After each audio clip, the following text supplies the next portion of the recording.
It's good to have you with us on this Friday, and it's a good time to have a conversation about where the markets go from here, because we just highlighted in the jobs market today, south of the border, the numbers ultimately were stronger than expected, and that is a complicating story for investors who felt like we were increasingly moving towards rate cuts in the U.S. And obviously, we keep having that conversation here in Canada, the growing belief that we're going to see a reversal in interest rate policy heading into next year. And the fact that the S&P 500 had that huge move off the October lows means that a lot of the expectation on that front is starting to get baked into the market. And so when you see numbers like today, all of a sudden it gives perhaps traders a bit of pause. I do want to get some more perspective now from Scott Wren. He's a senior global equity strategist with Wells Fargo, and he's one of our regular guests. Scott, great to see you. Appreciate the time as always. Are we focusing too much on one number here, or is it actually a good inflection point for the markets to be talking about this today?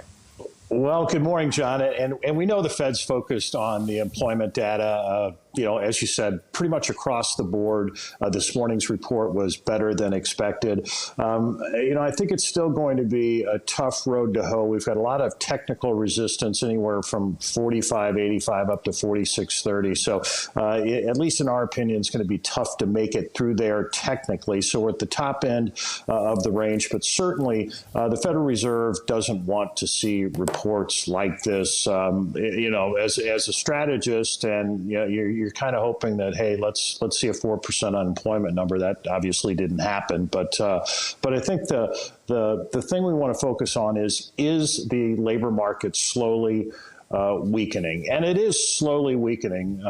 This report was better than expected, but we still expect some deterioration as we move into the first couple of quarters of this next year. I mean,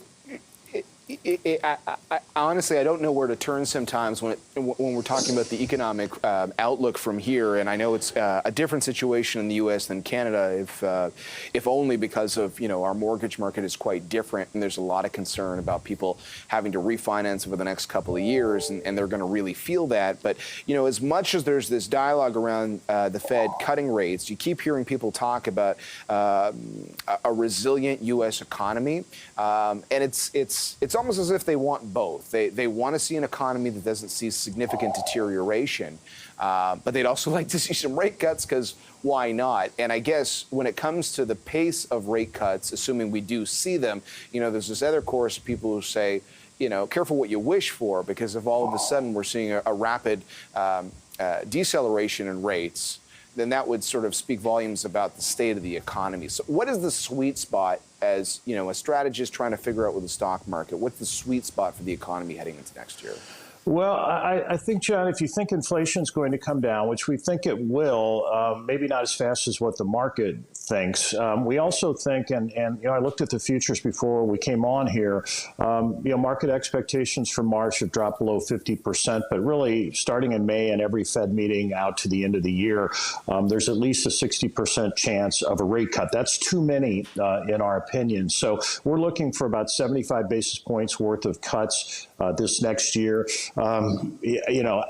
We think, they're likely to start beyond June. So we're in that higher for longer camp. But I think the market, can operate with, without seeing the dramatic rate cuts that the futures, Fed futures have priced in. So, for us, we're certainly going to have a couple of slow quarters here. We could see a negative quarter or two at some point here in the, first couple of quarters of the year. So, for us, we are going to see the slowdown. The Fed is going to be able to ease, not as much as the market thinks, in the second half of the year. So we're still thinking that, the second half of 24 for the economy, we're going to see some pickup there. We've still got a 4,700 target out there for year end next year, which obviously isn't much higher than where we are now, but it is positive. So, this first half of the year, the economy is going to be a little dicier.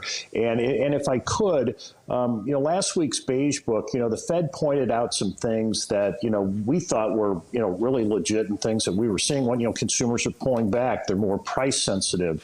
I mentioned the labor market's weakening, credit's tougher, delinquencies are rising. So, there's all sorts of things out there that I think are going to create continued headwinds for the economy and for the S&P 500. Well, I just want to put some numbers around that. So correct me if I'm wrong, but if your target for the S&P next year is around 4,700, that would suggest you're sort of working off the assumption of maybe something like 2.5% upside from here.